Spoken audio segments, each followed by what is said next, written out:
पहले तो मेरा नाम आप ठीक से ले लीजिए। Thank you.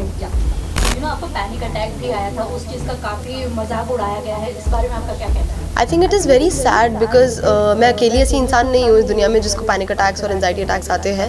कई सारे ऐसे लोग हैं जिनको पैनिक अटैक और एंजाइटी अटैक आते हैं, और लेट मी टेल यू 20 अलग अलग टाइप के पैनिक अटैक्स होते हैं, ठीक है। उसमें से एक ये वाला भी होता है जहाँ इंसान शिवर करता है। मुझे खुद को कई अलग अलग टाइप के आते हैं, तो जहाँ इंसान शिवर करता है उस टाइप में मैं शिवर करी थी। I am very aware of the video जिसके बारे में आप बात कर रहे हैं, जिस इंसान के बारे में आप बात कर रहे हैं, and it is very sad and it is very disheartening कि उस चीज़ के बारे में आप मजाक उड़ा रहे हो, किसी की मेंटल हेल्थ का मजाक उड़ा रहे हो। So that's just not cool. मेरे को बस एक ही बार एंजाइटी अटैक नहीं आया था, मुझे कई दफ़ा एंजाइटी अटैक आया था। मैंने हमेशा मुझे गाइड भी किया है, जब भी मैंने उनसे कुछ भी एडवाइस मांगी है।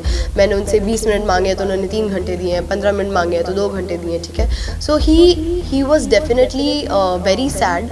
बस उनका तरीका अलग है, उनका तरीका बाकी लोगों की तरह नहीं है। लास्ट क्वेश्चन था ना। एक सवाल है, जैसे कि आपके रिश्तों के बारे में कई सारी बात हुई थी, कहीं ना कहीं ऐसा लग रहा था कि makers try to destroy your relationship. What? तो सबसे पहले तो जानना चाहेंगे कि इस वीक आपको ऐसा क्यों गट फीलिंग आया कि आप ही घर से बेघर होने वाले हो?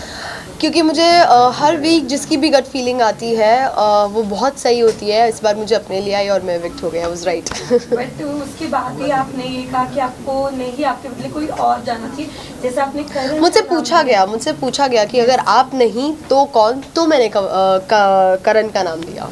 ओके, उसके अलावा आप कल समझाना चाहेंगे बाहर आने के बाद आपकी जो एक रिलेशनशिप को क्लैरिफिकेशन मिली है? मेरे रिलेशनशिप को क्लैरिफिकेशन की ज़रूरत बिल्कुल भी नहीं थी, क्योंकि मुझे अपने रिलेशनशिप पे बहुत ज़्यादा भरोसा है। इट्स जस्ट दैट उस पॉइंट पे पूरे इंटरव्यू के बीच में से उठा के जो चीज़ बोल दी गई थी, मैं काफ़ी ज़्यादा इमोशनल हो गई थी। But then I was back again. मैंने उस चीज़ का कभी उसके बाद दोबारा जिक्र नहीं किया अगले दिन से, बिकॉज मुझे अपने रिलेशनशिप पे पूरा भरोसा है। Also, you know, जब शुरुआत हुई थी हमने देखा था टॉप 2 में आपका भी नाम था विवेन के साथ में। That was surprising for me also.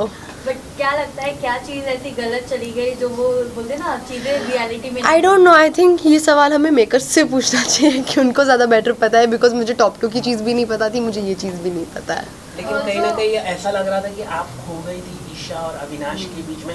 आप थोड़े से आपने नायरा से बात करने की कोशिश की आपने? मैंने कोशिश नहीं की, मैंने बात की। किया आपने, लेकिन कहीं ना कहीं उनके बीच में आप खो गई। ऐसा अगर आप देखें, कन्वर सर ने भी माना कि कहीं ना कहीं आप वो ग्रुप की वजह से ये आज आप इतना आउट हुई है। मैं डेफिनेटली ये नहीं कहूँगी कि मैं ग्रुप की वजह से आउट हुई हूँ। ये कहना तो बहुत ही ज़्यादा गलत हो जाएगा कि मैं ग्रुप की वजह से आउट हुई हूँ।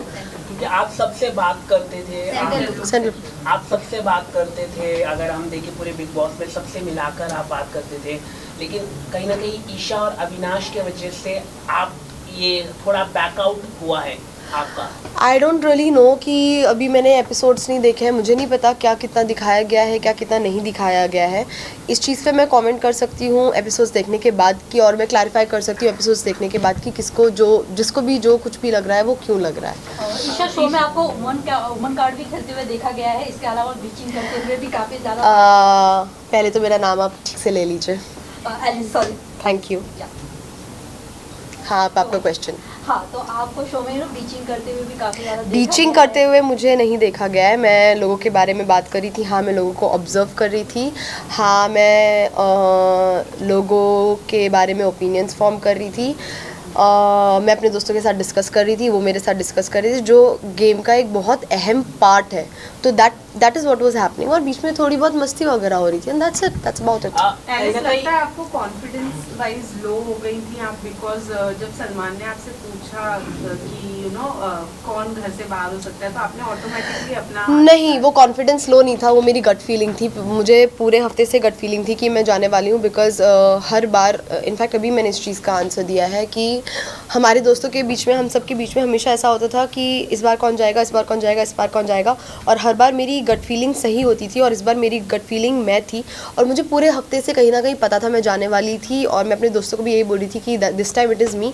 सो जैसे ही उन्होंने पूछा, मैंने अपना हाथ उठाया, because I knew I had that gut feeling, तो मैंने अपना हाथ उठा लिया। That was not confidence low. Isha ने कहीं ना कहीं आपके बारे में भी कुछ बैक बिचिंग की थी अविनाश के साथ, कि जैसे कि आप लोगों से बात करने जाती थी तो कहीं ना कहीं उसको लेके भी वो सवाल उठाती थी कि ये अपने कई सारे गुड पॉइंट्स बनाने के लिए कर रहे हैं, इस पर आप क्या कहना चाहिए? देखिए, मैंने अभी तक एपिसोड देखा नहीं है तो मैं इस चीज़ पे कमेंट नहीं कर सकती, पर मैं एक चीज़ ज़रूर कह सकती हूँ कि बैक बिचिंग उसको तो नहीं कहा जाएगा, ठीक है। एक दोस्त हम 3 दोस्त हैं, अगर किसी को किसी के बारे में कुछ लग रहा है तो उसके पीछे से बाकी 2 लोगों ने बात की है, इसका मतलब बैक बिचिंग तो नहीं हो गया है कहीं भी। उसको जो लग रहा होगा उसने बोला होगा।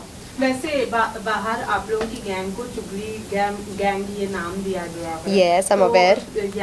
So, do you think कि एक्चुअली में आप लोगों के पास में कोई टॉपिक नहीं होता था? ऐसा कुछ भी नहीं है। अगर हम दूसरों के बारे में इतनी बात करते थे जहाँ हम उनके लिए ओपिनियंस अपने बता रहे हैं, मस्ती मजाक कर रहे हैं, जजमेंट पास कर रहे हैं, इतनी बात करते थे तो इतना सारा हमारा खुद का हंसी मस्ती एक दूसरे के बारे में होता था।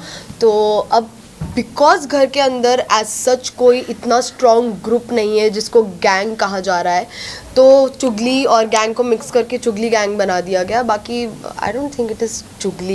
सब लोग यहाँ पे एक चीज़ देखी गई कि शिल्पा जी जाकर ईशा के साथ कहीं ना कहीं बैठ रही थी, और दूसरी चीज़ ये शिल्पा मैम और ईशा काफ़ी अच्छा बॉन्ड शेयर करते हैं। यस, देवर टॉकिंग अबाउट कि अच्छी लड़की थी, घर से बाहर हो गई।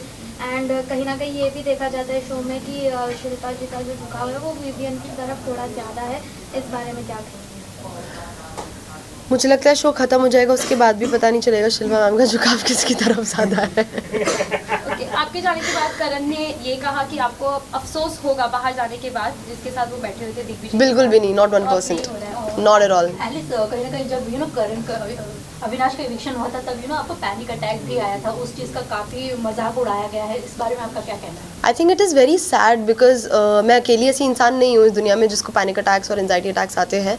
कई सारे ऐसे लोग हैं जिनको पैनिक अटैक और एंजाइटी अटैक आते हैं, और लेट मी टेल यू 20 अलग अलग टाइप के पैनिक अटैक्स होते हैं, ठीक है।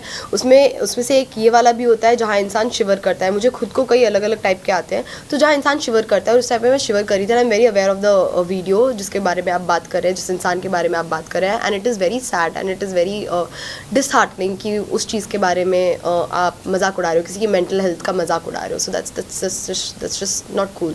वैसे आपके इविक्शन से विवियन थोड़े मतलब सैड नहीं नजर आया, उनका बहुत ही कैजुअल रिएक्शन था आपके इविक्शन के बाद। What do you want to say? Vivian is not someone who will sit and cry, ठीक है। फर्स्ट ऑफ ऑल मुझे पता है Vivian was always there for me even during my मेरे को बस एक ही बार एंजाइटी अटैक नहीं आया था, मुझे कई दफ़ा एंजाइटी अटैक आया था, and Vivian was always there for me. Vivian always cared for me. Vivian ने हमेशा मुझे गाइड भी किया है जब भी मैंने उनसे कुछ भी एडवाइस मांगी है।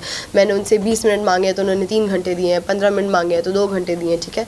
So he was definitely very sad, बस उनका तरीका अलग है, उनका तरीका बाकी लोगों की तरह नहीं है। So that's that. Last question. Alice, जब आप निकल रही थी आपने कहा ट्रॉफी घर ही आनी चाहिए, तो आपको क्या लगता है इन तीनों से किसके घर जा सकती है ट्रॉफी?